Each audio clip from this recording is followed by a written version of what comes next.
Hello, I give him boy na may rakpam. Nahanam pumas the Esorgi wapau tana bagida maglak piba ang sige mag katagachari. Agi prathna di nahak na takdir ba wapau ang sige mapal na Esor buhay na nung siba amasung mahaki mi aduga mahaki singlup buhay na nung siba sini. Diba ehak na nahaki na pamda noluk choning ba dudi nahak na takdir ba wapau asina. Nahak na nahaki singlup ta pipam tok pa nahaki commitment amasung nahaki singlup ki luching bisingi makapon pam tok pa adugi mahuti silhan bigano. Adu ba wapau sige mapal na. Nakagising lupa hinanong siba, nakagising lupa luching musing buhay hinanong siba, at quite maruoy na, Esor matik mangalig na magtihing ba punsi na chakot pa adu, eki pratana ni. Ibang umaki wapaw, taminas.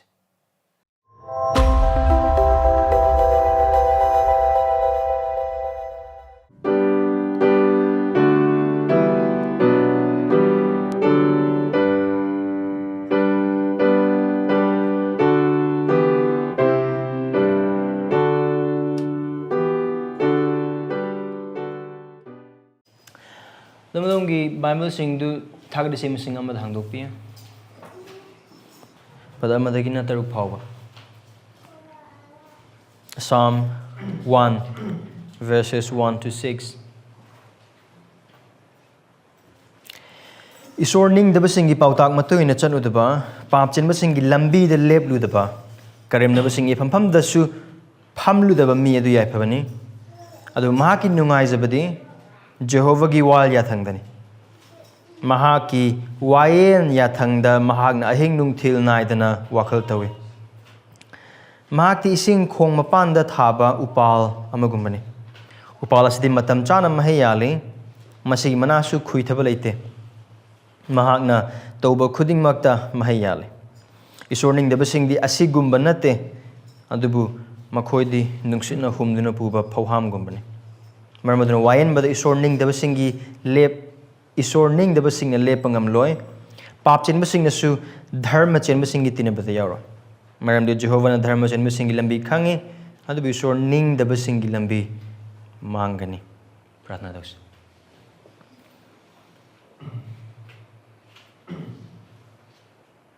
ihen henba ithoi thoiba wangna musung panggal galona na pali bekhugi pa musung Esor Nahaki na pamdana sa napa Jesu Kristo giming da luxury. Probe ko nahaki wahay di luxury nga sige nimina sida. Maroon na thagdi si masing ama sida. Probe nahaki wahay gi mapana ikoy bitambiyo. Nahaki wahay asina ikoy gi aswan but biyo.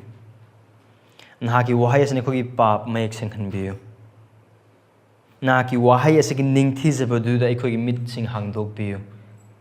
Tana na bagida magka nakong lausan na bagida magka thamoy ay koy pinabiyo ay koy thamoy itong hangdok pidun ipa Esor ay koy ason ba musung asoy ba musung pap uba matamda ya zabagal na nolug na pungning hongning bagi apamba amusung pungning hongning na bagi panggal pinabiyo alo na hag kitaway sing mga tabag subi bagi mapana wahay asina na ki wahay giningthi sa ba koy hangdok pibi matamda Krista mayek sing ay koy butbiyo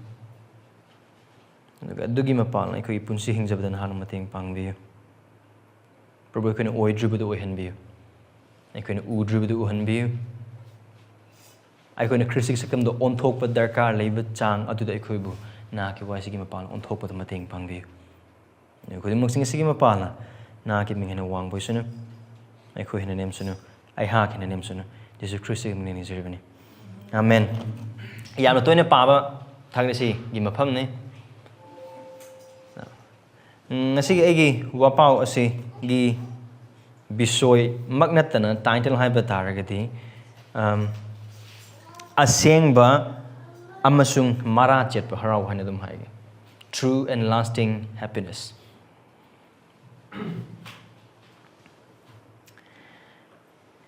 Aikoi mi ibn Haraoba pam se ano ba manate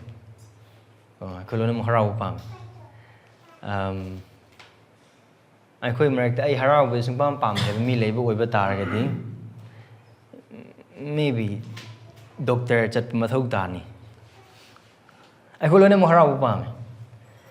aduga Haraoba thiba haibase aikoi mi bida ano ba masunate Haraoba thi tongan mi singna tongan maongda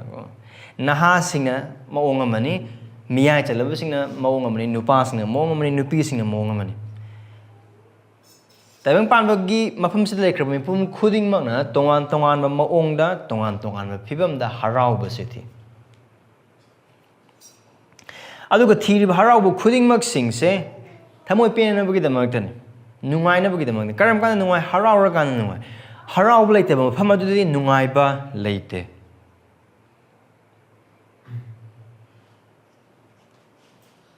aduga hairiba harauba asi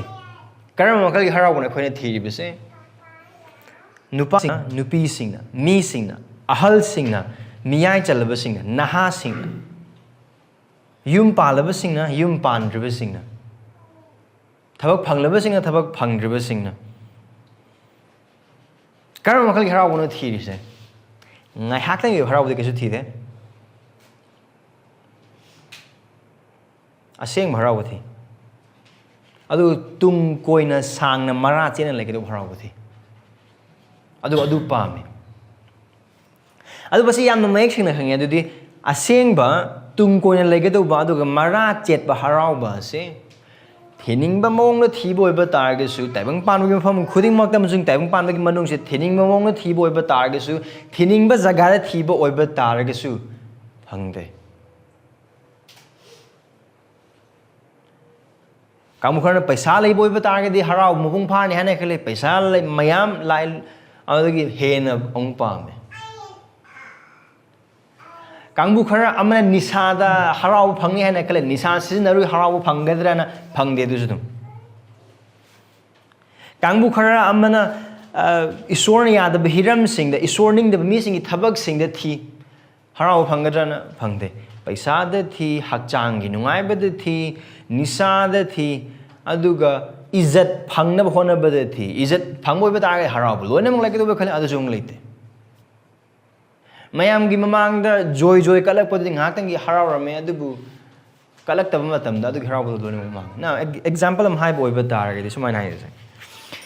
akhoi ayam ba missing se ano ba por ma tholok pa matam da karigumba aina leiba nga akhoi na leiba ngam ga do ba ong do oi ba targe di ano ba pot to pa me koi khaurang right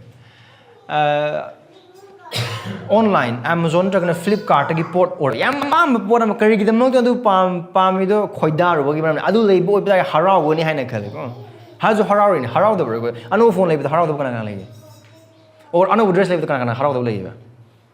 order to do adu gi dam no na harau no gi dam ta pam phang ni harau ni khang na Amazon do order to re phone ma order to re apam phone ma lai order to hek lak pada gi di harau de adu order de phang tam da harau do ne harau na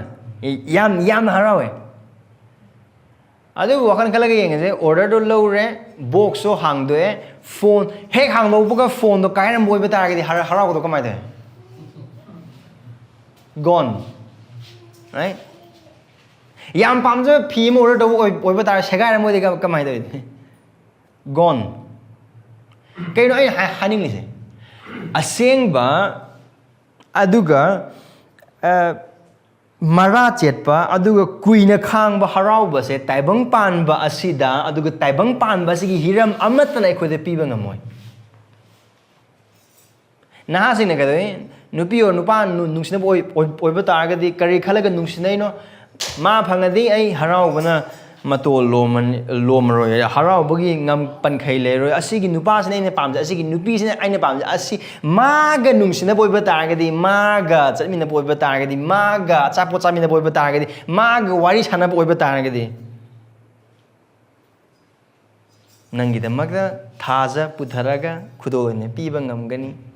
ai damak kari isai leibadaine ai damak kari ai damak lepiraba kariba Himalaya gi wang le buching sang kaya kari thauna phana ai thengnaba ngamguni seriously wasak mayam do ko kaina matam do aduga kaina rakanda amu kari to ayam manha singsina adugi hanghauri ba mafam adugi hanghauro ba harau bodong phangagi damak ka do atopunu pamung yemung hor topunu pimung yemung hor ubra taibang pan ba sinda leiba hiram khuding makna kari amatana asengba lengdaba aduga kuina chatpa amasung kuina leiba mara chatpa harauba amata piba ngamde adubu karigumba aina asengba mara chatpa amasung kuina khangba harauba adu phangbada oithoe haiba oiba targade nakoi kari khangani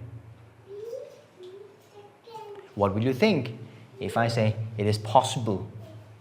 to possess and to have true and lasting happiness?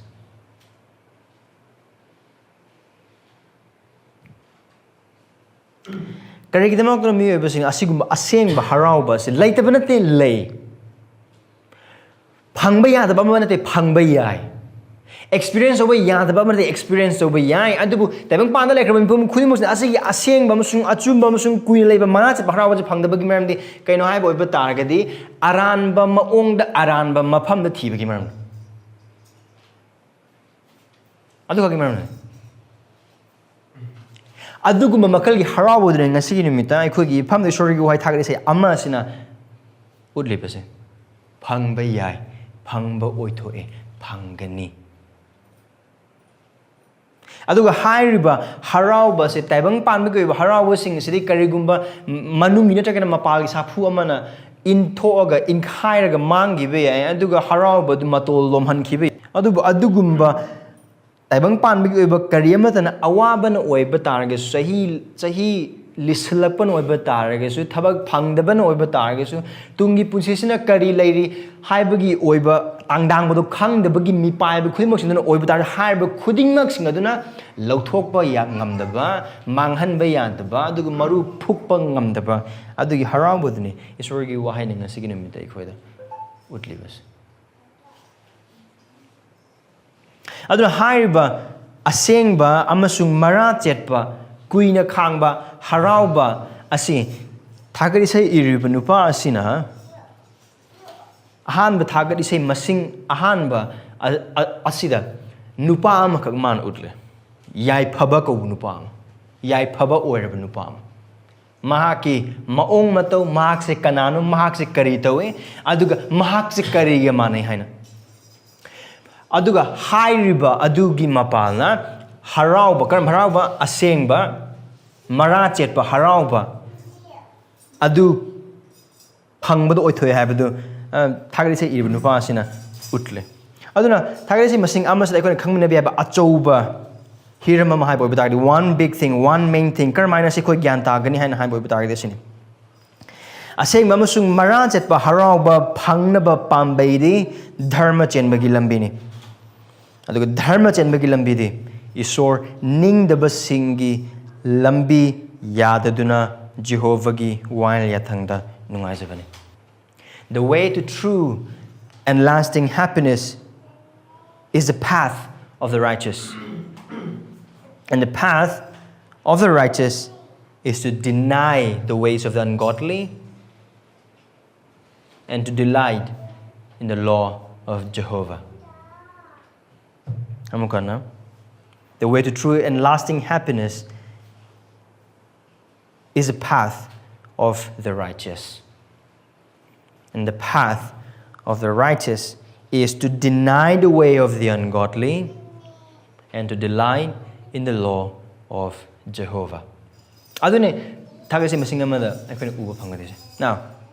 Manipur ki Bible sidadi Esor ningdabasinggi pautak matungina chaludaba haina han hawe.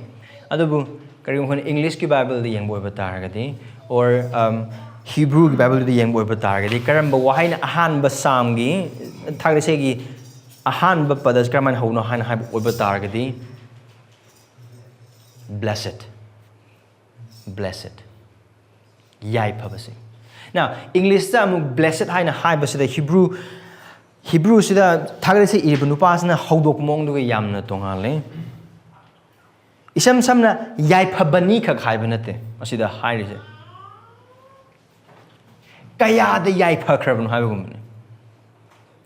or kaya da harau krabun or harau wa haiba oiba dagadi kaya da mapung phakraba harau bono kaya da mapung phakraba yai phabano kaya da ningthi jakraba kaya da awat pa leitaba yai phabano aduni hauris adu mainan. Oh how blessed. Well, yai phabasing or harau basing Now adugi wahai ngang hak na ekhoi leikise thagre se masing amagi pada ama sida yai phabase kanano haina harakadori kanano haibde khoina phajana yengdinga da yai phabasing se kanabu kauno du hana khoi wakal kanse taibang pan masida Esor ningdabasinggi mark aduga thamoi songai oibedi aduga amam ikai ningai oibedi Christian hana kaukhra mi singi mark su mi ama se karam kan khoi yai phe hana kaubuge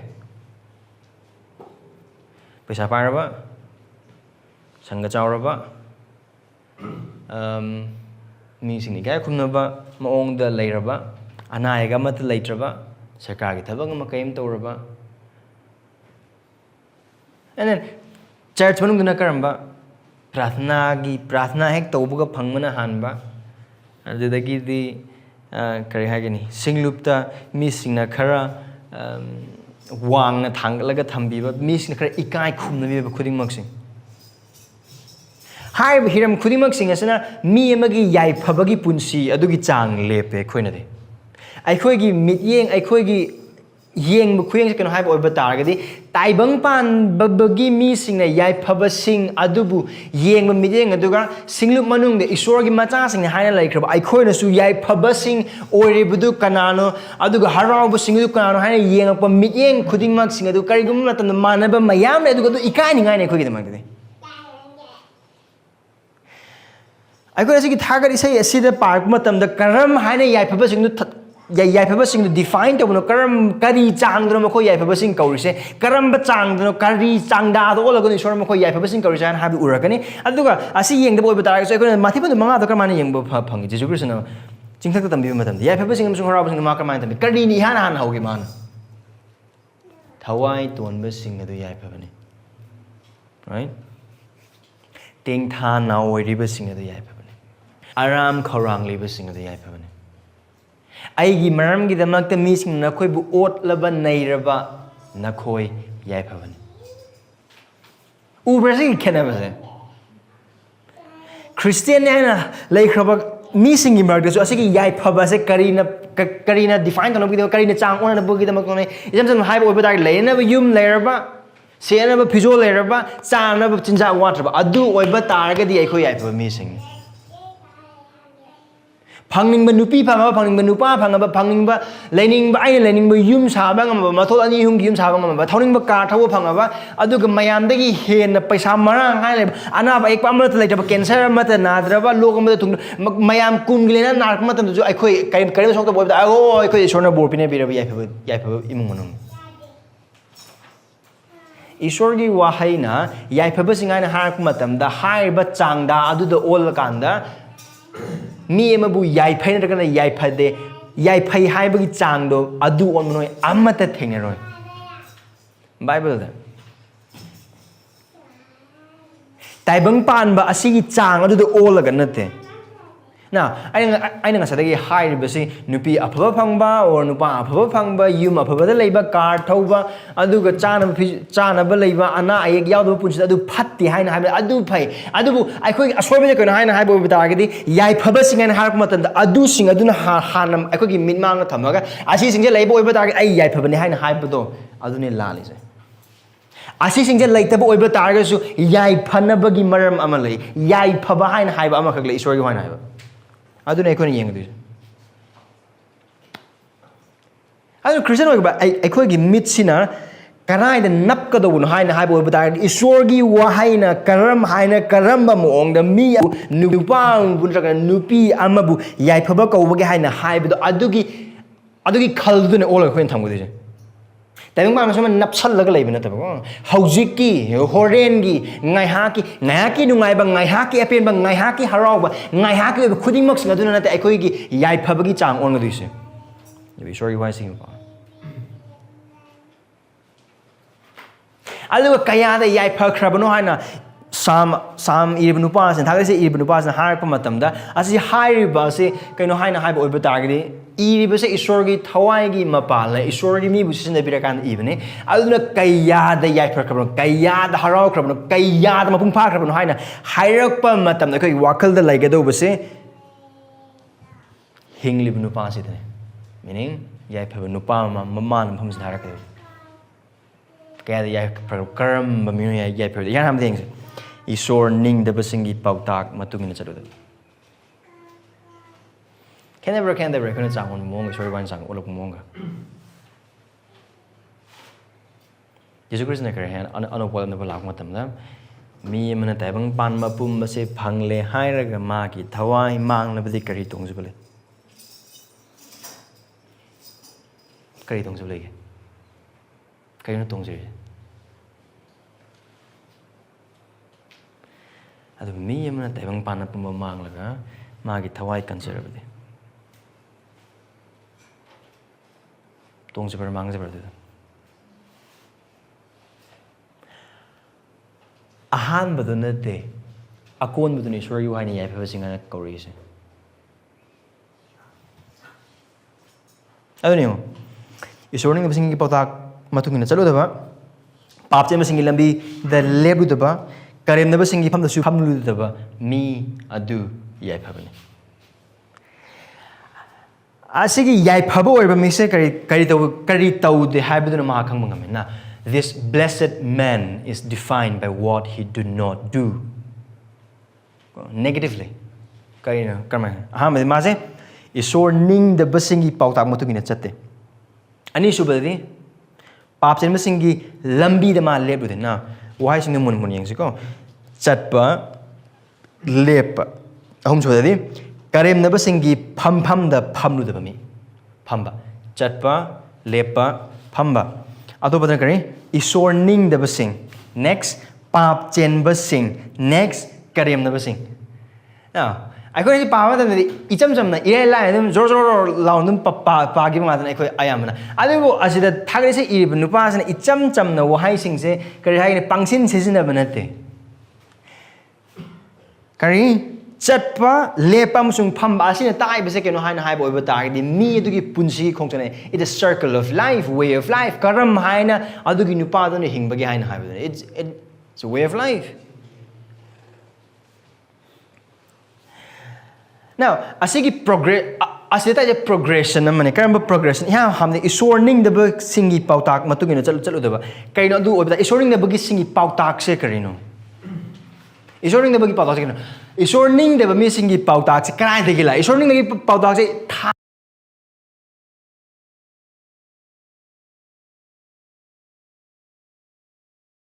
Esor kangdabasingi punsi mahing degi Esor kangdabasingi chin degi lakong ngakani.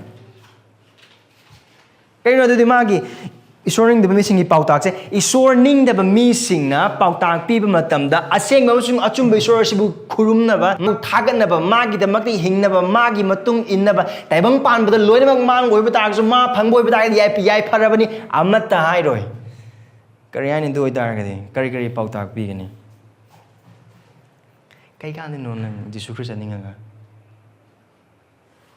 nang punsi ama leiri hingna na bagi damakta imung ama leiri yengsan na bagi damakta nomaising numita mayam ga pullaga adum chalaga kari kana dino thabak suho nei paisa khara talhabu dun nei hena phai naku da paisa amat leita kana de jisu na puk thandoi noi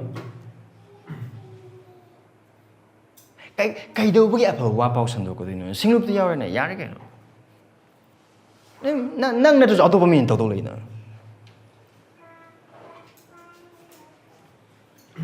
kaya wis sebok siam dino nang katang na din lay mayam na ubra Esor ningdabasingi pautak na Esor ningdabasing sina khwaidagi maru oiba amasung Esor na khwaidagi luna loba amasung Esor na khwaidagi wang ikai khunuba singdugi chang hantan gani nemthan gani aduga ngaihaki oiba aduga kuinasu lairoi doba aduga Esor gi mafam dasu apen pu pot khudimok sing no wang loinam thang karina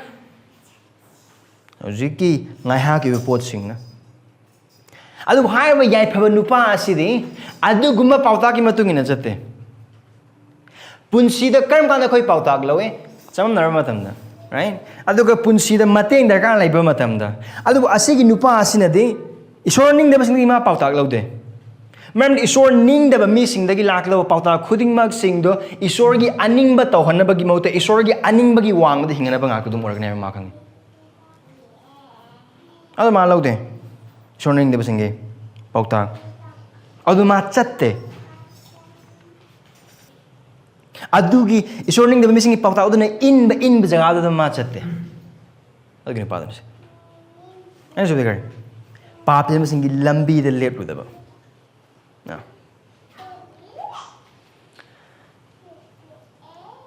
Pambeidi lambi the lep high secret. Pambeidi lambi the lep high say pap ngaivene. James and I were over target.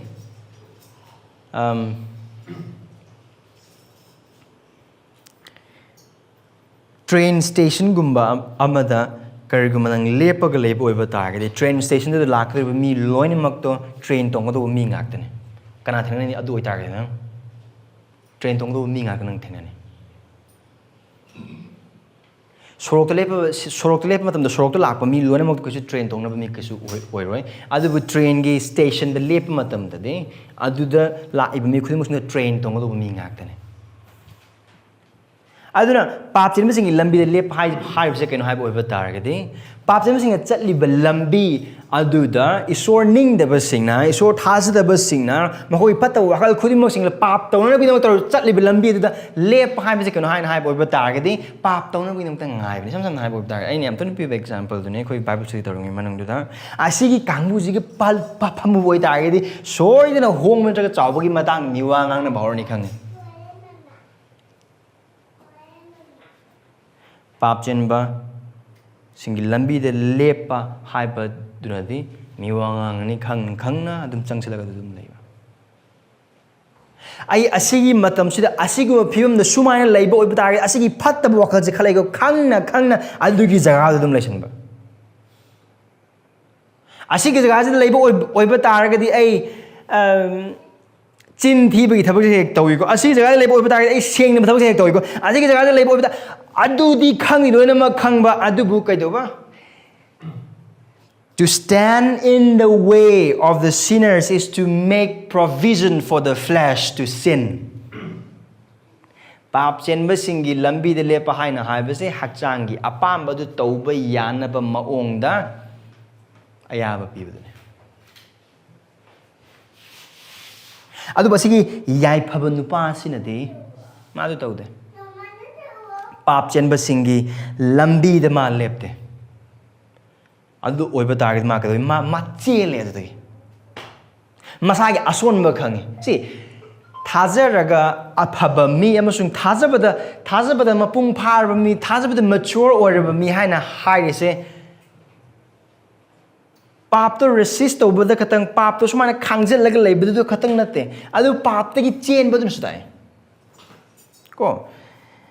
aduna se yai phaba nupa asidi Pambeidi lambi ma lepte alma chatte alma leite aldagi lapna le aldagi ma chen thoi maram adu the lep oiba target tauba yaba taugadauba tauningba pa mayam lakani ma khange adu ma chen thoi adagi aduna se yai phaba nupa sin tawris then karam never sing from the palm of the media karamana karam missing the Karma. Esor ningdabasinggi makoi, pap tawusinggi makoi, Pambeidi makoi, karim nabasing. Karam the karam ne, Esorgi oiba hiram singing da. Magi missing na apaba tabak sing taropada, Asengba punsi. Magi ningdabagi mpana tabang Pambeidi hingnabagi damak the pap kalan hingnabu uba khudimuk kari kan sita tawjung kaya pangram tar. Ma'am like pagadi later than she la kan sagrab si de phammaga Bible tawle Jisu tawle mu si se kok chatlaga paisa khara talogadi sida cha ka pangrab na taru kari kana rudina sinup tu lai luching badugi haiba illagano nangi punsi do mana so parag lai bro nang magi makhada le miro kai kan nang ma heavy lega kai kan nang apa wapau sandoga nang mi to yung mathau ire leitab do no chatlaga mingon de moi jisu sandoi ura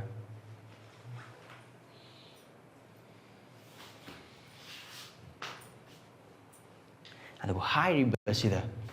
yaipaba mi dugi saru yaude ma karemnabasingduga phamde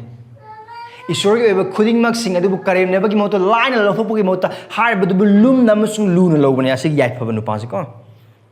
adune ngo pattern de ngo chatlambadagi lepe lepammadagi phamme asini pap tawrise ko pap torok matamda yan hambadadi adum taramgani adum tarambadagi di adu lawsulakani adum chalambadagi di yengambadagi di painingakani painingakpadagi tangingakapadi chasaluni chasalambadagi lore dum progression is the utlise pap na karam haina mi amagi punsibu khudum chanbagi haina habi ihan hambadadi tarunun he kai kana duino the tasulu bo betagi tawdre tawdubagi phamme ok chume nanga asi to me paisa tan lam henna phaine adagi di kadore phamgre dagi chalam modagi targa lepe dagi phambadagi kadore Esor aning mataw na ba adug Esor aning mataw mi sing di punsi yenga karem na ba dum hore asine pap na tawba magi strategy pap ki maong se asine adug yung Esor ning da ba dagi kari ore pap chen bo ore pap chen ba dagi karem na meaning amor ngai bo oi ba ta ga di pap chen to bong je pap to gi mata na katang taram gani adug adu taw gani adu taw ba dagi di pap adu taw bo mi katana tana mi ate bu pap to taw na bagi damakta wapau sno ko pap ki wapau sno bo sing to more gani this is the progress adu harba khuding mak sing adugi wang mada yaipaba nupa si yaipaba mi asidi chatte lepte to phamde you verse with you hamda ko verse 1 da yeng kibido asigi yaipa kraba mi ase mana tawdaba duna define tawe adu ma kai dawe karigumba ma se isoring da singi pawdak da chatraba pap se masing lambi da su leptaba karem da singi pham da su pham da boy bata gadi ma asi tawda boy bata karino mana tawse what is this blessed man doing verse 2 ma kinung ajabadi karino yengs Jehovah gi wayel yathangda magi nungaijabani Jehovah gi wayel this is what that blessed man do he delights in the law of Jehovah gi wayel yathangda ma nungai pura ona tainabane ko ona tainabane akon efisada nainaba matamda putting off and putting on ko lauthokpa hapsan ba karino yaipaba mi asina lauthoiba se Esor ningdabasingi pauta papchenbasingi lambi karemnabasingi pham adu lauthokana kariman hapsalise he put on the delight in the law of Jehovah Esor gi Jehovah gi wayel yathangda da nungaijaba duma mangonda hapchal kaino Jehovah gi wayel yathangda nungaijaba haina harise asigi nungaijaba sidi kaino haibo batargadi Esor gi wahai se padaba yadaba gi baba Christian nama oisalurabanina church ama yausalurabanina asi si thodang ni tawhodradi mayamna wahang hangpada khumningai leire karam bible mafam pari hangpa matamda kari khumnu adugi wakhal myam duna loina ga pabana taba evangelism toba oiba taraga su kari gi damakta tawino mayam wahang hangpa matamda prayer pointing hangpa matamda hai adugi amatna taba adubu kari hagani khoida jaba kanamtana injin ba kanamtana hygiene ba kanamtana kari hagani tawna bagi na haina banatna khoida jabagalona na khoithumna bagalona harbidu chetna konsan ba aduga thamoi de khwaida ginanga thamoi ba adune asigi yaipaba nupa asina tawribase Esor gi wahai apumba adu khoidai adubu pame ma khe asigi wahai asigi makum adu khwaida gi tangba sana dagi su hena ningthi je heba ma khange asigi nupa asina khange madu ibungo ma ki wahai je khohi dagi su hena thume aduga mahakange haibu Esor gi wahai si apang mabu singhan bangam aduga ma wahai ne haibu wahai si mapal Esor makes na khangale haibu wahai asigi mapal na achum madu khange dharma che madu koina habakan ma mayek sing na khange aduna hairib asta ma ki nungai jaba ma ki harau jaba khuding mak sing adu tai kari amatna te mi sing na kayam thabak tona kre mi sing na kayam chana kre mi sing na kayam phangna kre mi sing na kayam tana kre mi sing na adu maru na te mayan ai matang na kari hai ai Esor gi ning bas ai Esor ning bas na maram oraga laikai misina kari imung mi kari hari ai sorry hai in khudimak sing asida misina karam phataba ming ai ngon hari karam ani ka amat nate magi nu haibse jabase kari da Esor gi wayel yathangda Bible pabada Bible nainabada Bible yengbada Bible gi matungina punsi yengbada Bible gi matungina punsi chatpada adu mahaki nungaijabani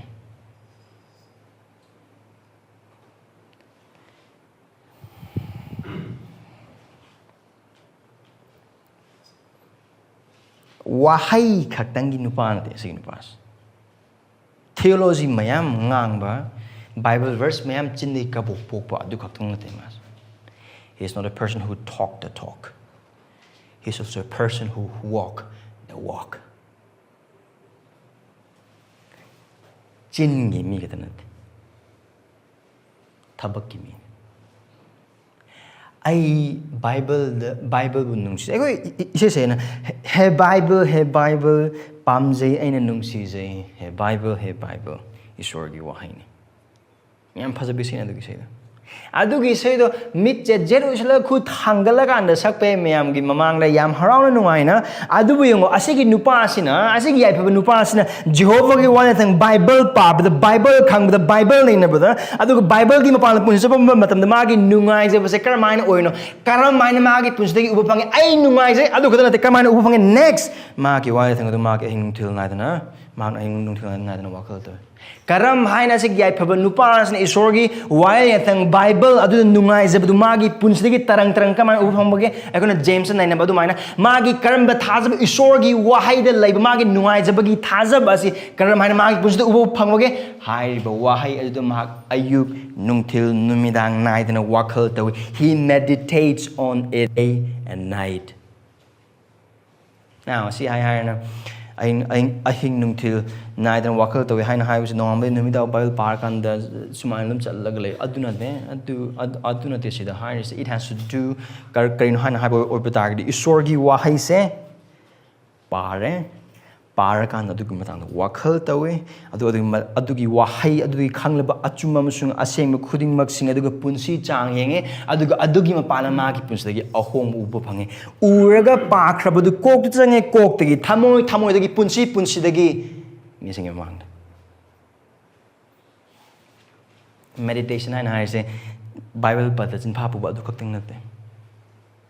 Bible pada chin pha puraga hairiba wahai adu wakal tawraga hairiba wahai adu gi artha adu wakal tawraga punsi changeng sam sam hai hai oi badar gi ai khoi kang Imphal di san loiba mi yam leite khungong dagi lakpa khoi sing dum khangani san ji ka main tawe machinjak thak lora kan numidang matam chat matam da kare bagos matak urum ndra ga jum sharum le du khangra. That's the meaning here. Pare loire nate pakraba amasung takraba da wakal tawa punsi chang yengba.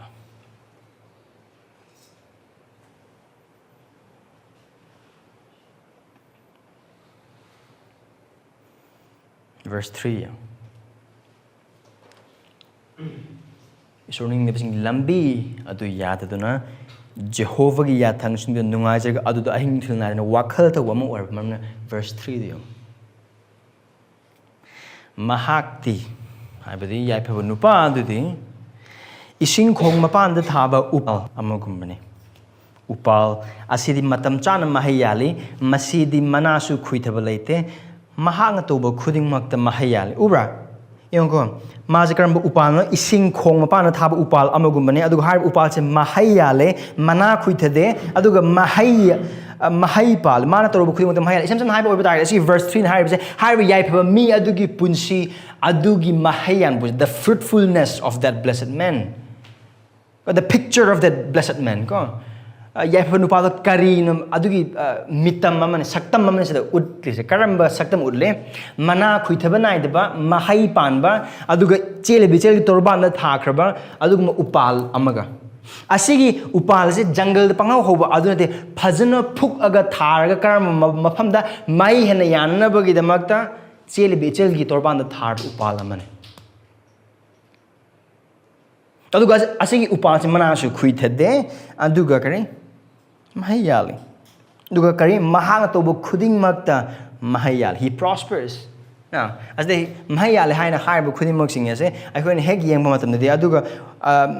prosperity gospel sando Jesus Christ thajaba oiba targa ina kungani paisa pagini sando mi sing de asigi verse lo tho kanda Jesus Christ thajaba oiba targa dinang to thabu mahayani exam thare Number 1, aning ba khudi mag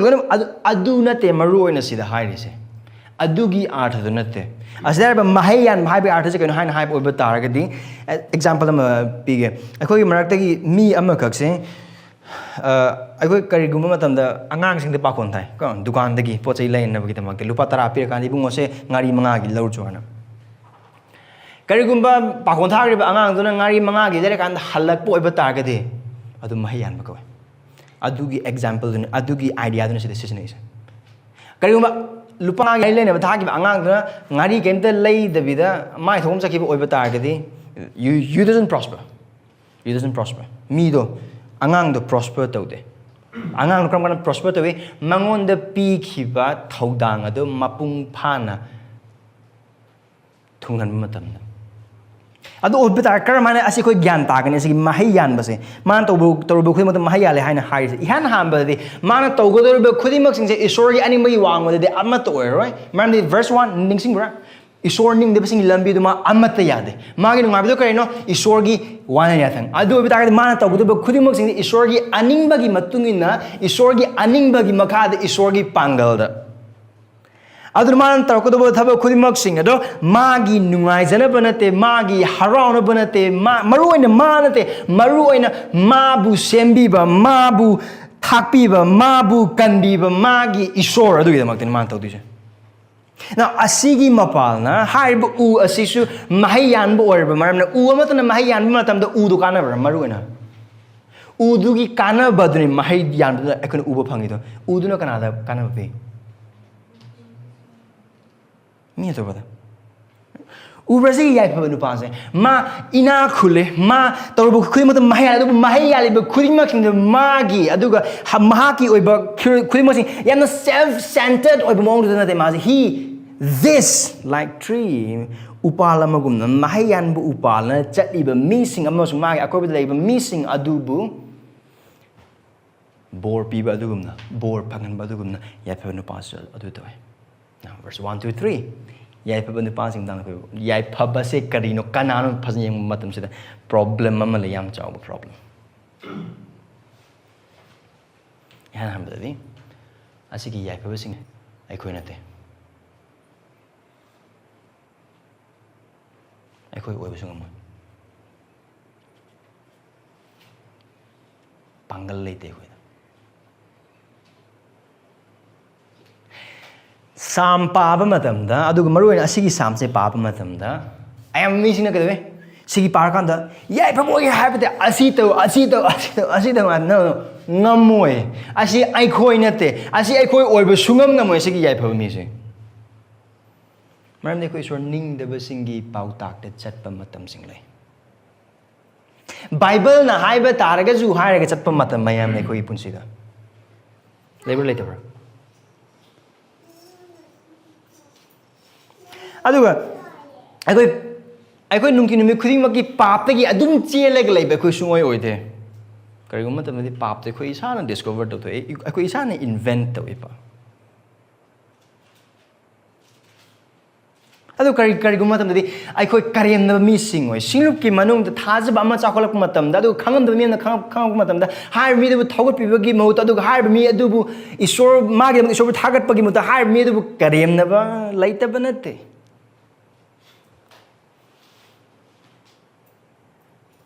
Aikoi Bible sida nungti nimit khuding ma ki nungaijabagi asida ai nungthil nai duna adum wakhal tawga lei aikoi kanam mat nate right cham ba wahang si wakhal se asi adom pa kom pebi Christian or padi Bible loina pa ba kana ya khoi marak na ki Bible pa ba mong kamai taw yele Ura. Now, asida hai ba sigi yai panu pasidi perfectly mapung paiman tawise asidi noma kakinate nungtinu khuding karmana adu khoi khang kari akuna verse 1 uba phangki bedo chatpa lepa amasung phamba. It's a pattern of life, way of life, cycle of life ko. Adu asigi sida asigi yaiphaba nupa asidi adu magi punsi chupada phattaba sing isoring ba singi pautak lode papsen ba singi matungin ma chatte karam ba singi phomdu su phamde adu magi nungai ba isorgi wahai nungti numit khuding ya ayu nungthil numidang khak na adu adum oi adu ai khoi natte adu oi ba targadi ai khoi thagari sei masing amada uriba pada amadagin ahum phawbas uriba yaiphaba nupa se kana amma khaktang le Amma khaktang maha khaktang ne yaiphaba nupa Christ Jesus maha khaktang thagari sei masing amagi yaiphaba nupa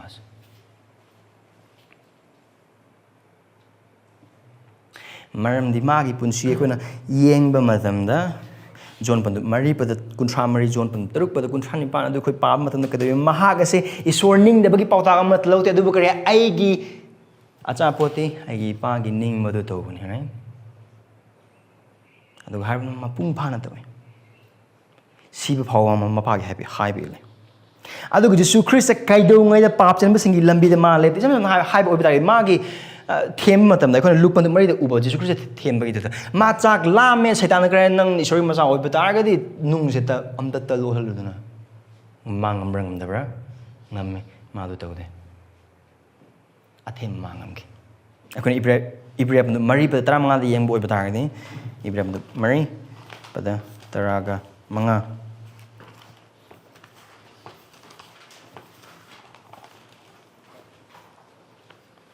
maram nei khoi gi son bada saruk yaminaba ngamloi da purohilen ai khoi gi laibana te adubu maram pum mak ta ai khoi bu chang yeng bu na maha ku chang yeng ki adubu pap taukhidaba maha lei aduga Jesus Christ mug mahai yan nupa kana amata ngasi ba taibang pan ba sida chat khidri ai kona jasaya pan biang kai humni pada tara pabu oi batar ga de se Isaiah 53 jasaya yang kai hum doi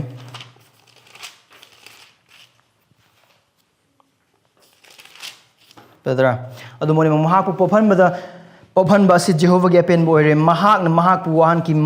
nahak na mahak ki thawai bu pap ki kana pot ohen bada mahak na mahak ki dhara uzagani mahak na mahak ki numit sing sangdo khan gani mahak ki kuta Jehovah gi apen ba thungani he will prosper Jesus Christ mahai yan ba yai phaba nupa ne aduna mahak pap tawde mahak dharma chen ba Esor ne aduga mahak dharma chen ba Esor gi macha nupa ne aduga mahak taibang pam chai lising ani yumang lak matam da ai khoi kanam tan hingbangam da dharma chen ba gi punsi pap yaud bam sung pap ya da ba Esor ning da ba khudi ma khalo ga hingba gi punsi da mag hinge aduga nangam sung ai gi pap ki da ma ai khoi ne sigi da ma si da mahak chai lising ani ma mang sikre aduga humni subu mi da mahak hingge kre aduga mahak mapa gi ye thang ba thojik pham le amuk khana ma ki mi sing bu lo bla kane adugi nupa adune adugi yai phaba nupa aduna Jesus Christ oh adu oi batar ge now we can read this psalm rightly chum na ba ba adu oi batar ge Ramne ekon tawju kan hai oi batar ayam ba missing ai ngasi adum ngasi phawa adum thengna rakpa matam da psalm 1 je par oi batar asi ai oi bo hekte wakal khan ba ko na thagai sei pa matam da miyeng ani ne yeng to Jesus Christ aduga Jesus Christ da han oi da ai khoi oi bu sunga ya remember ai khoi da pangal ai khoi pa bu ai arana siram ba sing ne ai khoi Esor ning da ba gi pawta lo bu sing ai khoi pap chen ba gi lamis lai ba sing ne karem na ba mi sing Esor oi bu hiram khudi mak sing to Christian oi dring ai da Jesus Christ da da mi sing karem da mi khoi mar da kana yaoge adu ai khoi ne adu ai khoi oi bu adu gi punsi da ai khoi go rem adu asigi psalm 1 je ai khoi gi namai rakpam buboi gi matang ibana te asigi psalm 1 je adu asigi punsi se ai ne hing boi thoe kana yum pa na Christ gi pa kari gi damak ta maram de khona Christ bu khoi kan bi mu sung prabhu ne thas matam da ai khoi ma ka semina ba khak na te ai khoi mak la na hing su hing ga our union with Christ make it possible to live this life here. Yai pabase ai khoi ording at Christian. Aduga Christ bu thazab gi mapa na thazab kraba Christian khudimung sing se. ꯑꯗꯨꯅ ꯀꯃꯥꯏꯅ ꯄꯥꯒꯅꯤ ꯍꯥꯏꯅ ꯍꯥꯏꯕ ꯑꯣꯏꯕ ꯇꯥꯔꯒꯗꯤ ꯑꯁꯤꯒꯤ ꯁꯝꯁꯦ ꯄꯥꯕ ꯃꯇꯝꯗ ꯖꯤꯁꯨ ꯌꯥꯎꯗꯅ ꯄꯥꯕ ꯑꯣꯏꯕ ꯇꯥꯔꯒꯗꯤ ꯂꯤꯒꯦꯂꯤꯖꯝ ꯀꯣ ꯊꯕꯛ ꯅꯪ ꯌꯥꯏꯐꯕ ꯑꯣꯏꯅꯤꯡꯕ꯭ꯔꯥ ꯑꯗꯨ ꯑꯣꯏꯇꯥꯔꯒꯗꯤ ꯏꯁꯣꯔ ꯅꯤꯡꯗꯕꯒꯤ ꯄꯥꯎꯇꯥꯛ ꯂꯧꯔꯨꯅꯨ ꯄꯥꯞ ꯆꯦꯟꯗꯕꯁꯤꯡꯒꯤ ꯊꯕꯛꯇꯨ ꯄꯥꯞ ꯆꯦꯟꯗꯕꯁꯤꯡꯒꯤ ꯂꯝꯕꯤꯗꯁꯨ ꯂꯦꯞꯄꯨꯅꯨ ꯀ꯭ꯔꯦꯝꯅꯕꯁꯤꯡꯒꯤ ꯐꯝꯗꯁꯨ ꯐꯝꯂꯨꯅꯨ ꯑꯗꯨ ꯑꯗꯨꯝ ꯍꯥꯏꯔꯒ ꯑꯗꯨ ꯑꯗꯨꯝ ꯍꯣꯠꯅ ꯍꯜꯂꯒ ꯑꯗꯨꯝ ꯊꯝꯈ꯭ꯔꯗꯕꯅꯤ ꯂꯤꯒꯦꯂꯤꯖꯝ ꯒꯣꯁꯄꯦꯜ ꯅꯠꯇꯦ ꯑꯗꯨꯒ ꯀꯔꯤꯒꯨꯝꯕ ꯑꯁꯤꯁꯦ ꯖꯤꯁꯨ ꯈꯛꯇꯪꯗ ꯂꯣꯏꯁꯤꯟꯈ꯭ꯔꯕ ꯍꯥꯏꯕꯗꯤ ꯖꯤꯁꯨ ꯈ꯭ꯔꯤꯁꯇꯅ ꯂꯣꯏꯈ꯭ꯔꯦꯗ ꯑꯩꯈꯣꯏ ꯃꯔꯛꯇ ꯇꯧꯕ ꯂꯩꯕ ꯑꯗꯨꯃꯥꯏꯅ ꯁꯤ ꯉꯥꯛꯇꯪ ꯍꯥꯡꯁꯤ ꯃꯌꯥꯝꯅ ꯖꯤꯁꯨ ꯈ꯭ꯔꯤꯁꯇꯅ ꯂꯣꯏꯈ꯭ꯔꯦ ꯑꯩꯈꯣꯏꯗꯤ ꯊꯧꯖꯥꯜꯒꯤ ꯃꯇꯝꯗ ꯂꯩꯔꯕ ꯃꯔꯝꯅ ꯑꯁꯤ ꯏꯟꯕꯒꯤ ꯃꯊꯧ ꯀꯔꯤꯝꯇ ꯇꯥꯗꯦ ꯑꯗꯨ ꯂꯩꯈꯤꯕ ꯑꯣꯏꯕ ꯇꯥꯔꯒꯗꯤ ꯖꯤꯁꯨ ꯈ꯭ꯔꯤꯁꯇ ꯈꯛꯇꯪꯗ ꯂꯣꯏꯁꯤꯟꯕ ꯁꯥꯡꯕ ꯑꯣꯏꯕ ꯇꯥꯔꯒꯗꯤ ꯑꯦꯟꯇꯤꯅꯣꯃꯤꯌꯥꯅꯤꯖꯝ ꯍꯥꯏꯕꯗꯤ ꯏꯁꯣꯔꯒꯤ ꯍꯥꯏꯕ ꯏꯟꯗ꯭ꯔꯁꯨ ꯌꯥꯔꯦ ꯑꯃꯨꯛꯇꯪ ꯀꯟꯕꯤꯔꯕꯅꯤꯅ ꯑꯗꯨꯝ ꯀꯟꯕꯤꯔꯒ ꯑꯗꯨꯝ ꯂꯩꯔꯅꯤ ꯖꯤꯁꯨ ꯈ꯭ꯔꯤꯁꯇꯅ ꯂꯣꯏꯈ꯭ꯔꯣꯏꯗꯕ ꯑꯅꯤꯃꯛꯇꯣ ꯑꯔꯥꯟꯕꯅꯤ ꯑꯗꯨꯒ ꯀꯔꯝꯍꯥꯏꯅ ꯑꯩꯈꯣꯏꯅ ꯂꯩꯒꯗꯣꯏꯁꯦ ꯖꯤꯁꯨ ꯈ꯭ꯔꯤꯁꯇꯒꯤ ꯃꯄꯥꯜꯅ ꯑꯩꯈꯣꯏꯅ ꯑꯣꯏꯒꯗꯕꯅꯤ ꯁꯤꯒꯤ ꯑꯅꯤꯃꯛꯁꯦ first apply to Christ and now because of Christ this applies to me ꯑꯁꯤꯒꯤ ꯑꯅꯤꯁꯦ ꯃꯊꯧ ꯇꯥꯏ ꯁꯝꯅ ꯍꯥꯏꯕ ꯑꯣꯏꯕ ꯇꯥꯔꯒꯗꯤ ꯑꯩ ꯍꯧꯖꯤꯛꯁꯤꯗ ꯕꯦꯂꯦꯟꯁ ꯑꯣꯏꯅ ꯂꯦꯞꯄ ꯉꯝꯃꯤꯁꯦ ꯑꯩ ꯈꯣꯡ ꯑꯅꯤꯃꯛ ꯌꯥꯎꯕꯩ ꯃꯔꯝꯅꯅꯦ ꯈꯣꯡ ꯑꯃꯈꯛꯇꯪ ꯂꯩꯔꯝꯕ ꯑꯣꯏꯕ ꯇꯥꯔꯒꯗꯤ ꯑꯩ ꯉꯁꯥꯏ ꯐꯟ ꯆꯣꯡꯉꯒ ꯑꯗꯨꯝ ꯂꯩꯔꯝꯅꯤ ꯑꯗꯨꯅ ꯑꯃ ꯅꯠꯇ꯭ꯔꯒ ꯑꯃ ꯊꯥꯗꯣꯛꯄ ꯑꯃꯗꯤ ꯌꯥꯗꯦ ꯖꯤꯁꯨ ꯈ꯭ꯔꯤꯁꯇꯗ ꯂꯣꯏꯁꯤꯟꯈꯤꯕ ꯑꯣꯔ ꯖꯤꯁꯨ ꯈ꯭ꯔꯤꯁꯇ ꯁꯨꯡꯌꯥꯎ ꯌꯥꯎꯗꯕ ꯅꯠꯇꯦ ꯖꯤꯁꯨ ꯈ꯭ꯔꯤꯁꯇꯒꯤ ꯃꯄꯥꯜꯅ ꯑꯩꯈꯣꯏꯅ ꯑꯣꯏꯒꯗꯧꯕ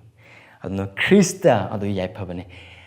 ꯃꯄꯨꯡ ꯐꯥꯅ ꯑꯋꯥꯠꯄ ꯑꯃꯠꯇ ꯂꯩꯇꯅ ꯍꯔꯥꯎꯕꯅ ꯊꯟꯈꯤꯕ ꯍꯔꯥꯎꯈꯤꯕ ꯌꯥꯏꯐꯕ ꯑꯗꯨ ꯈ꯭ꯔꯤꯁꯇꯅꯤ ꯃꯍꯥꯛꯄꯨ ꯊꯥꯖꯕꯒꯤ ꯃꯄꯥꯜꯅ ꯊꯥꯖꯕ ꯈꯨꯗꯤꯡꯃꯛꯁꯤꯡ ꯑꯗꯨ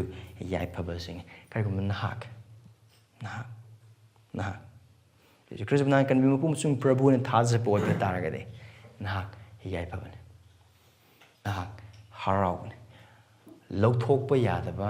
ꯃꯇꯝ ꯄꯨꯝꯅꯃꯛꯀꯤ ꯑꯣꯏꯔꯛꯀꯗꯧꯕ ꯂꯦꯡꯕ ꯅꯥꯏꯗꯕ ꯍꯔꯥꯎꯕꯗꯨ ꯅꯪꯉꯣꯟꯗ ꯂꯩ ꯀꯅꯥꯝꯇꯅ ꯂꯧꯊꯣꯛꯄ ꯌꯥꯔꯣꯏ ꯆꯥꯛ ꯇꯥꯡꯕꯅ ꯑꯣꯏꯔꯕꯁꯨ ꯀꯕꯥꯛ ꯊꯥꯡꯅ ꯑꯣꯏꯔꯕꯁꯨ ꯑꯩ ꯃꯨꯝꯕꯥꯏꯗ ꯂꯩꯔꯤꯉꯩꯗ ꯃꯨꯀꯦꯁ ꯑꯝꯕꯥꯅꯤꯒꯤ ꯌꯨꯝ ꯎꯔꯦ ꯌꯥꯝ ꯐꯖꯩ ꯌꯥꯝꯅ ꯋꯥꯡꯉꯤ ꯁꯦꯞꯀꯗꯣ ꯀꯩꯅꯣꯝ ꯇꯧꯏ ꯃꯊꯟꯗꯒꯤ ꯌꯨꯝꯅꯤ ꯃꯇꯩ ꯃꯅꯥꯎꯗꯒꯤ ꯌꯨꯝꯅꯤ ꯃꯥꯏ ꯃꯆꯥꯅꯨꯄꯤꯒꯤ ꯑꯣꯏꯕ ꯌꯨꯝ ꯑꯃꯁꯨ ꯂꯩꯍꯧꯋꯤ ꯌꯥꯝ ꯐꯖꯕ ꯌꯨꯝ ꯑꯃ ꯑꯗꯨꯕꯨꯁꯨ ꯃꯥꯒꯤ ꯃꯥ ꯏꯁꯣꯔ ꯈꯪꯗꯦ ꯑꯗꯨ ꯃꯐꯝꯁꯤ ꯂꯩꯈ꯭ꯔꯕꯅꯤ ꯃꯨꯀꯦꯁ ꯑꯝꯕꯥꯅꯤꯒꯤ ꯌꯨꯝꯗꯣ ꯑꯗꯨ ꯌꯣꯟꯊꯣꯛꯄ ꯑꯣꯏꯕ ꯇꯥꯔꯒꯗꯤ ꯁꯨꯔꯣꯟꯕꯨꯛ ꯆꯥꯅꯕꯒꯤ ꯄꯩꯁꯥ ꯂꯩꯕꯗꯤ ꯌꯥꯏ ꯀꯣ ꯑꯗꯨꯃꯨꯛ ꯄꯩꯁా ꯄꯥꯏꯕ ꯅꯨꯄꯥꯅꯤ ꯑꯗꯨꯕꯨ ꯅꯣꯏ ꯄꯩꯁꯥ ꯄꯥꯏꯔꯝꯗꯕ ꯌꯥꯏ ꯀꯥ ꯚꯔꯥꯗ ꯂꯩꯕ ꯃꯤꯁꯤꯡꯅ ꯑꯩꯈꯣꯏ ꯑꯣꯏꯔꯝꯕ ꯌꯥꯏ ꯑꯗꯨꯒ ꯅꯈꯣꯏꯅ ꯐꯪꯅꯤꯡꯕ ꯈꯔ ꯐꯪꯗꯅ ꯂꯩꯕ ꯃꯤꯁꯤꯡꯁꯤ ꯑꯩꯈꯣꯏ ꯑꯣꯏꯔꯝꯕ ꯌꯥꯏ ꯅꯪꯒꯤ ꯄꯨꯟꯁꯤ ꯀꯔꯤ ꯑꯣꯏꯅꯤ ꯍꯥꯏꯕ ꯈꯪꯗꯕ ꯃꯤꯁꯤꯡꯅ ꯅꯍꯥꯛ ꯑꯣꯏꯔꯝꯕ ꯌꯥꯏ ꯑꯗꯨꯒ ꯅꯍꯥꯛ ꯀꯔꯤꯒꯨꯝꯕ ꯃꯇꯝꯗꯗꯤ ꯁ꯭ꯇ꯭ꯔꯒꯜ ꯇꯧꯔꯤꯕ ꯃꯃꯥ ꯑꯃ ꯅꯍꯥꯛ ꯑꯣꯏꯔꯝꯕ ꯌꯥꯏ ꯑꯗꯨꯕꯨ ꯅꯪ ꯖꯤꯁꯨ ꯈ꯭ꯔꯤꯁꯇꯕꯨ ꯊꯥꯖꯕ ꯑꯣꯏꯕ ꯇꯥꯔꯒꯗꯤ ꯅꯍꯥꯛ ꯈ꯭ꯋꯥꯏꯗꯒꯤ ꯂꯥꯏꯕꯛ ꯐꯕ ꯃꯤ ꯃꯨꯀꯦꯁ ꯑꯝꯕꯥꯅꯤꯗꯒꯤ ꯍꯦꯟꯅ ꯃꯔꯝꯗꯤ ꯈ꯭ꯔꯤꯁꯇꯒꯤ ꯃꯄꯥꯟꯅ ꯅꯍꯥꯛ ꯌꯥꯏꯐꯕ ꯃꯤꯅꯤ ꯑꯗꯨ ꯑꯣꯏꯕ ꯇꯥꯔꯒꯗꯤ ꯑꯩꯈꯣꯏ ꯄꯨꯟꯁꯤ ꯀꯔꯝꯍꯥꯏꯅ ꯍꯤꯡꯒꯅꯤ ꯈ꯭ꯔꯤꯁꯇꯅ ꯑꯣꯏꯔꯕ ꯑꯗꯨ ꯊꯥꯖꯕꯒꯤ ꯃꯄꯥꯜꯅ ꯈ꯭ꯔꯤꯁꯇꯗꯒꯤ ꯇꯝꯖꯕꯒꯤ ꯃꯄꯥꯜꯅ ꯏꯁꯣꯔ ꯅꯤꯡꯗꯕꯁꯤꯡꯒꯤ ꯄꯥꯎꯇꯥꯛ ꯃꯇꯨꯡꯏꯟꯅ ꯆꯠꯇꯕ ꯄꯥꯞ ꯆꯦꯟꯕꯁꯤꯡꯒꯤ ꯂꯝꯕꯤꯗ ꯂꯦꯞꯇꯕ ꯀꯔꯝꯅꯕꯁꯤꯡ ꯃꯐꯝꯗ ꯐꯝꯗꯕ ꯏꯁꯣꯔꯒꯤ ꯋꯥꯍꯩꯗ ꯅꯨꯡꯉꯥꯏꯖꯕꯁꯤꯡ ꯑꯣꯏꯕ ꯁꯤꯅ ꯅꯍꯥꯛ ꯏꯁꯣꯔꯒꯤ ꯋꯥꯍꯩꯒꯤ ꯃꯔꯤꯗꯣ ꯀꯃꯥꯏꯅ ꯂꯩꯔꯤꯕꯒꯦ ꯅꯍꯥꯛ ꯃꯍꯥꯛ ꯋꯥꯍꯩꯗ ꯅꯨꯡꯉꯥꯏꯖꯕ ꯃꯤꯔ ꯑꯗꯨꯒ ꯅꯍꯥꯛꯅ ꯃꯍꯥꯛꯀꯤ ꯋꯥꯍꯩꯗ ꯅꯨꯡꯉꯥꯏꯖꯕꯗꯨ ꯑꯍꯤꯡ ꯅꯨꯡꯊꯤꯜ ꯅꯥꯏꯗꯅ ꯃꯍꯥꯛꯀꯤ ꯋꯥꯍꯩꯗꯨ ꯋꯥꯈꯜ ꯇꯧꯖꯕꯗꯨꯗ ꯎꯕ ꯐꯪꯕ꯭ꯔꯥ ꯅꯍꯥꯛꯀꯤ ꯄꯨꯟꯁꯤꯗ ꯑꯋꯥꯕ ꯃꯇꯝ ꯂꯥꯛꯄ ꯃꯇꯝ ꯅꯍꯥꯛ ꯏꯍꯥꯟ ꯍꯥꯟꯅ ꯌꯦꯡꯕ ꯅꯪꯒꯤ ꯃꯤꯠꯐꯝꯗꯣ ꯀꯅꯥꯗꯅꯣ ꯀꯔꯥꯏꯗꯒꯤ ꯅꯍꯥꯛ ꯄꯥꯎꯇꯥꯛꯁꯤꯡ ꯂꯧꯏ ꯃꯔꯨ ꯑꯣꯏꯅ ꯅꯍꯥꯛꯅ ꯅꯨꯡꯇꯤꯒꯤ ꯅꯨꯃꯤꯠ ꯈꯨꯗꯤꯡꯃꯛꯀꯤ ꯊꯥꯖꯕ ꯑꯃ ꯑꯣꯏꯅ ꯍꯤꯡꯂꯤꯕ ꯄꯨꯟꯁꯤ ꯑꯗꯨ ꯀꯔꯥꯏꯗ ꯂꯦꯞꯂꯒꯅꯣ ꯅꯍꯥꯛꯅ ꯍꯤꯡꯂꯤꯕ ꯄꯨꯟꯁꯤꯗꯣ ꯁꯤꯡꯂꯨꯞꯇ ꯑꯃꯁꯨꯡ ꯊꯥꯖꯕ ꯏꯆꯤꯜ ꯏꯅꯥꯎꯁꯤꯡꯗ ꯎꯕ ꯏꯕꯨꯡꯉꯣ ꯏꯁꯣꯔꯒꯤ ꯊꯕꯛ ꯃꯆꯥ ꯑꯃ ꯎꯕ ꯃꯇꯝꯗ ꯊꯥꯒꯠꯄ ꯃꯤ ꯅꯍꯥꯛ ꯑꯣꯏꯕ꯭ꯔꯥ ꯅꯠꯇ꯭ꯔꯒꯅ ꯍꯥꯏꯔꯤꯕꯗꯨꯕꯨ ꯍꯟꯊꯅ ꯌꯦꯡꯂꯀꯥꯟꯗ ꯀꯔꯦꯝꯅꯕꯒꯤ ꯄꯨꯟꯁꯤ ꯃꯍꯤꯡ ꯊꯤꯡꯕ ꯅꯍꯥꯛ ꯑꯣꯏꯕ꯭ꯔꯥ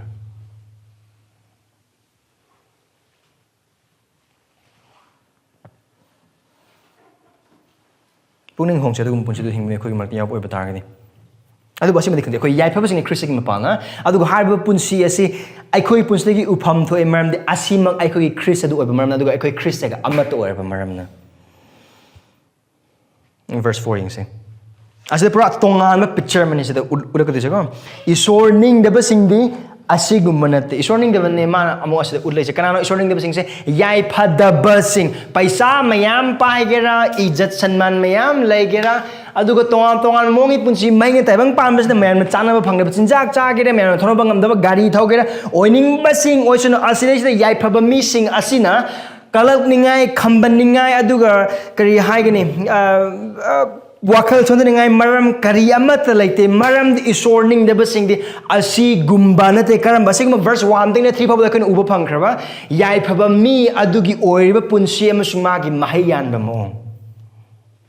now adu hiding mamangda verse 3 to the kari ngasai yai phaba do ising khongpa na thab upal amagu this is selected plan adu ai khoine matamamada ko asiba missing orame adu ai khoi asi pap ayum amasung el ana sibasing orame adu isorna maha kinung sib ai khoi bu khandok piraga ai khoi bu thabi karaida maha ki thaujal gi ikhongda turel wataba maphamda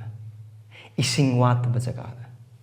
Maram de ko thasbi punsi hingba matamda yaifabasing oiba taragadi o yaifabasing bordi dum nungaibna pikthalne natte isorgi haib inba matamda ekoi awaba nangani ikaiba nang matam lagini punging sontaba matam lagini adu ba ekoi sonthaningai oide maram di ibungo magi thaujagi ikhong ekoi gi akoibada pana chenduna lei aduna ekoi mahai yatpham thoi adu nakhoi masung ekoi aiha mahai yangani krising pan isorgi ning mulsing tobu matamda adu yaiphabagi punsini adu yaiphabagi punsini adu kristigi mapan adu aikhoi oirabani adu verse 4 asi yeng matam de adu isor ningdabasingi punsini karam isor ningdabagi punsi haiba mahayan bagi punsi yaiphabagi punsi se amat nate makhoi adu yom asi isor ningdabasingi picture ka ma utkeu phawham nungsina humna phawham klanga kaslete klanga kaslete isor mang lepangamoy aduna verse 5 ta haido aduna wayen bada isor ningdabasing lepangamoy now aduga papchen basing na darmachendabagi tinabada yaur asida haibase munne yengse ko asida samsina pusilase isor gi wayen bagi numit adudane aikoina phau yeiba matamda phau maru changba phauham se yeiba matamda koi khangde karam kan koi khangi humai humdo kan matamda koi khatang khang karam kan phauham do phau achangba sing marti yawe humai humdru phau right asigi verse 5 sin the period achobu warning aduga verse 6 is warning makhalamani verse 5 amsung 6 ki warning se ai khogi markta isor khang ribasing aduga isor khang badi malaga khang dabasing aduga kiningai ne maramne se har sekena hai boy batagadi taibang pan ba asida de church chap manaba church ka ba chap manaba pau ta ba chap manaba se sakpa chap manaba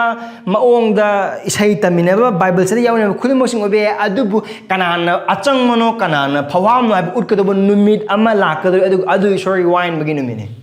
adu da kanam ta apang musibi aroi phawam do moini achang boy nungti demi khuding ki nungaijing khuding church karga norok chat kedo mi lei masana christian haina kauzaraga norok ta lomba naidana manga do mi lei adu kari mai khogi markta christian haina di kauzaraga isor gi aning badigi punsi du su hingning daba isor gi wai da su khoida da isor gi wai matuni punsi sang yeng daba adu christian haina kauzaba khogi markta yawbo oiba targadi pungning hong christala ngasi hojik achab matamni maramdi wayen bagi numi adu da di nang pungning hong bagi matam lairoi line loguno si line loguno maramdi asid nang line loba matam da hayeng nang kapkani poom da bane hena phayan nang khangani maramdi isorgi mi singna wayan bagi pambai mang isorgi mang isor thengna bagi da makta lepa matamda isor khangdaba sing adudi taibang pamba da phanayam yamna christian man gi boiba ta lepa ngamroi aduni isorgi waina haise pap chen sing su dharma chen sing tinaba da yauroi maramdi isorgi asengba isorni his consuming fire aduna pap chen sing khudim sing tumna chakani inausing nang kayo leka da kwai paisa paiba isor khang da ba aduda mita ningai ke su mathota de adu hin nung siningai ne mangon gi dang ne lai ba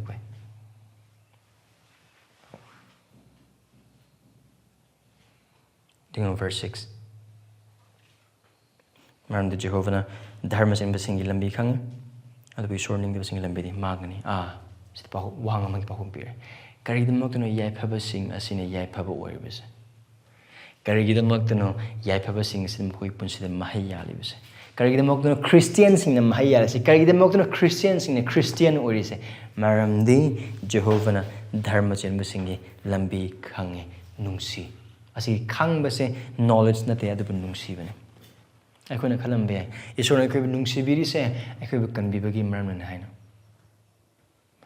Ako nungsi bi yana na bigi damag esor na ko kan bibina na khalam be. Nothing. Aikoibu kan bibagi maram na mana nungsibiba nate. Aikoibu nungsibibagi maram na mana koibu kan bibane.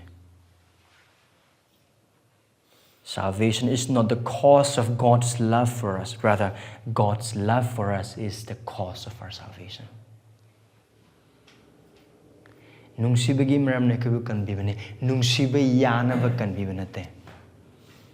Aikoibu nungsibibagi maramna aikoibu kanbire aikoibu khandopire tabang pal haudringai dagi aduga aikoibu mahai yang do mafam amda thabire kristagi mapala singlup ki manungda aikoibu thabire isor khang misingi marakta aikoibu thambire sonthaba matamda semgatna ba amasung inkhatna ba khudingmak sing singupta aikoibu thambire ba khudingmak sing se aikoibu isorna khangbiba nungsibibagi maramne aduna itil ina sing Christian amana Christian oiba ngammi se isor aikoibu nungsibibagi maramne isorgi nungsiba yaudba isorgi thagambi yaudba aikoi Christian oiba ngamoi aikoigi pangal na te koina hype in ngamni khudi mok sing se ibungo ma ki nungsi bi badu gi maram ne aikoina ma gi hype in aikoina asimagi punsi de chawk kadori ba adu aikoina apa wa ba sando kadori ba aikoina singlu pulum logo ba singlu ki luching ma singbu ning singbo lo mako hype in kadori ba thajba ama ga no look na ba pisane kadori ba adu ibungo ma ki wai nungsi kadori ma gi wai gi ba le hing kadori ba taibang pana se mai har isor gi ani mkhoi mok sing du yeng laga awa ba khudi ma khang na ba gi da mak thaurang tau gi do gi khwai achabu maram di isorna aikoi bu Nahaku, I could give Matica of Kuding Maxing Pap, Kuding Maxing to copy Baglan Nungsibi, Siba, Power, Mahagna, Nungsibi. Mahagna, I could give the Maktamaki, I will run Mahagna, I could give the Makoi Paps and copy never give I could give the Mak the Sibi, I do the secret of Christa, I could give the Mak at Piba Gimak Palna, I could on the labor mark Nungsibi, the Mapung Pai, Amasung, Achumbani, Amasung, a singer, I could be. Ura. Aikoina, aikoi oiba mulibas. Haibadi, Tazaba mana Tazabam oiribase, Magi nungsibaging palan. Adu yemo. Adu isor ningdabasinggi lambidi mangani. Isor ningdabasing katang natin mangdise. Makoi lambisune. Kanang sige isor ningdabasing se. Isor Tazabasing. Jesu Christo bukan bima pumusung prapunan Tazabasing. Christian natabasing. Aku yang mereka Yesus Kristus bukan memusung Prabu dan thas dia punya yawo betul. Asin nak koi ni, asin nak koi polo ini, asin dan nak koi wakal tahu dia. Nak koi hacang kita, nak koi punsi nungai na begitu mak tadi, nak koi paisa pamu deh, aduga mata mangba pamu deh, coaching mayam Chetpa pamu deh, aduga are missing ngam kado missing cem nak koi pamu deh, hacang kita mak tadi ngasi di lay batu hayang lagi tu lay khang bangam daba, aduga cahi kaya hingga tu khang bangam daba, nak koi hacang kita punsi kita mak tadi nak koi mayam tahu, aduga nak koi thawai kita mak nak koi khaloi dra. Nak koi kata nak koi lambi sumang ni maru. Adu kari mana Yesus Kristus nangi kan bibi mapu musung Prabu ane thazaraga nangi papai pun hongduna mahapu nangi mapu ane kan bibi mapu ane thazaba oi bataraga di nahapu isor na yai phaba singo bini. Na keksang ke pamu nak pangkita beti ai. Adu bu sarga na ke mapam chau ni bunga mana kan bini. Lom mana ida. An thada bisi lausing. As dire. Mang mana ida ba. Asengba amasung Chetpa Haraoba harupum. Esor mapu khang magalana Krista gi mapala magi tunginduna Esor ningdabasinggi lambi thadokduna ibugo maki wayel yathangda. Nungaijabani. Maramdi aikoi nungaijagadu wayel yathangadu ꯑꯩꯈꯣꯏꯕꯨ ꯅꯨꯡꯁꯤꯕꯤꯕ ꯏꯁꯣꯔꯗꯒꯤ ꯂꯥꯛꯄ ꯌꯥꯊꯪꯅꯤ. ꯄ꯭ꯔꯥꯔꯊꯅꯥ ꯇꯧꯁꯤ.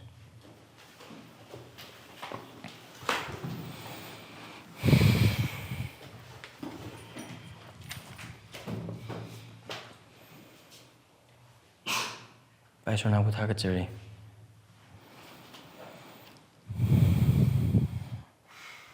Pro ꯑꯩꯈꯣꯏꯅ ꯐꯪꯕꯗ ꯃꯇꯤꯛ ꯆꯥꯕ ꯃꯤꯡꯗꯨ ꯌꯥꯏꯐꯕꯁꯤꯡ ꯅꯠꯇꯦ ꯑꯗꯨꯕꯨ ꯁꯤꯔꯥꯞ ꯐꯪꯕꯁꯤꯡꯅꯤ. ꯃꯔꯝꯗꯤ ꯑꯗꯨ ꯑꯩꯈꯣꯏꯒꯤ ꯏꯃꯤꯡ ꯑꯣꯏꯔꯝꯃꯤ ꯑꯗꯨꯒ ꯑꯗꯨ ꯑꯩꯈꯣꯏꯒꯤ ꯐꯪꯐꯝ ꯊꯣꯛꯄ ꯑꯣꯏꯔꯝꯃꯤ. ꯃꯔꯝꯗꯤ ꯑꯩꯈꯣꯏ ꯄꯥꯞ ꯑꯃꯁꯨꯡ ꯑꯌꯦꯜ ꯑꯔꯥꯟꯗ ꯁꯤꯕꯈꯛ ꯅꯠꯇꯅ ꯄꯥꯞ ꯑꯃꯁꯨꯡ ꯑꯌꯦꯜ ꯑꯔꯥꯟꯗ ꯑꯩꯈꯣꯏ ꯅꯍꯥꯛꯀꯤ ꯃꯥꯌꯣꯛꯇ ꯅꯨꯡꯇꯤ ꯅꯨꯃꯤꯠ ꯈꯨꯗꯤꯡꯃꯛꯀꯤ ꯂꯥꯟ ꯇꯧꯕ ꯑꯃꯁꯨꯡ ꯅꯍꯥꯛꯀꯤ ꯍꯥꯏꯕ ꯏꯟꯗꯕ ꯃꯤꯁꯤꯡ ꯑꯩꯈꯣꯏ ꯑꯣꯏꯔꯝꯃꯤ. ꯅꯪꯒꯤ ꯌꯦꯛꯅꯕꯁꯤꯡ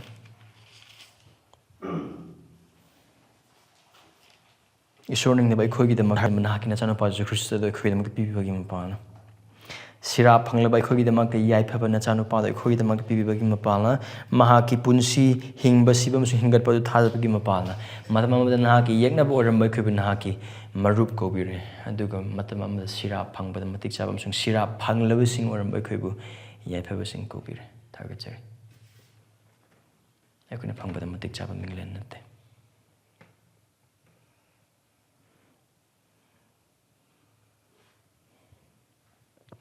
ꯑꯗꯨꯅ ꯏꯄꯥ ꯃꯤꯡꯂꯦꯟ ꯑꯁꯤꯗ ꯅꯉꯣꯟꯗꯒꯤ ꯃꯇꯦꯡ ꯅꯤꯖꯔꯤ. ꯄ꯭ꯔꯚꯨ ꯑꯩꯈꯣꯏ ꯏꯁꯣꯔ ꯅꯤꯡꯗꯕꯁꯤꯡꯒꯤ ꯂꯝꯕꯤꯁꯤꯡ ꯊꯥꯗꯣꯛꯇꯨꯅ ꯅꯍꯥꯛꯀꯤ ꯋꯥꯍꯩꯗ ꯍꯔꯥꯎꯖꯕꯒꯤ ꯄꯨꯟꯁꯤꯗꯨ ꯑꯩꯈꯣꯏꯗ ꯍꯦꯟꯅ ꯆꯥꯎꯈꯠꯍꯟꯕꯤꯌꯨ ꯄꯤꯅꯕꯤꯌꯨ. ꯑꯩꯈꯣꯏꯒꯤ ꯃꯔꯛꯇ ꯅꯍꯥꯛꯀꯤ ꯋꯥꯍꯩꯒ ꯂꯩꯅꯕ ꯃꯔꯤꯗ ꯑꯀꯪꯕ ꯃꯤꯁꯤꯡ ꯌꯥꯎꯕ ꯑꯣꯏꯕ ꯇꯥꯔꯒꯗꯤ ꯉꯁꯤ ꯅꯍꯥꯛꯀꯤ ꯋꯥꯍꯩ ꯑꯁꯤꯅ ꯅꯧꯍꯟꯕꯤꯌꯨ. ꯄ꯭ꯔꯚꯨ ꯅꯍꯥꯛꯀꯤ ꯅꯨꯡꯁꯤꯕ ꯑꯗꯨꯒꯤ ꯃꯇꯥꯡꯗ ꯈꯧꯒꯪꯅꯔꯕ ꯃꯤꯁꯤꯡ ꯑꯩꯈꯣꯏꯒꯤ ꯃꯔꯛꯇ ꯌꯥꯎꯕ ꯑꯣꯏꯕ ꯇꯥꯔꯒꯗꯤ ꯀ꯭ꯔꯣꯁꯇ ꯌꯦꯡꯗꯨꯅ ꯏꯄꯥ ꯏꯁꯣꯔ ꯅꯍꯥꯛꯀꯤ ꯅꯨꯡꯁꯤꯕ ꯃꯌꯦꯛ ꯁꯦꯡꯍꯟꯕꯤꯌꯨ. ꯄ꯭ꯔꯚꯨ ꯑꯩꯈꯣꯏꯕꯨ ꯄꯥꯡꯒꯜ ꯄꯤꯅꯕꯤꯌꯨ.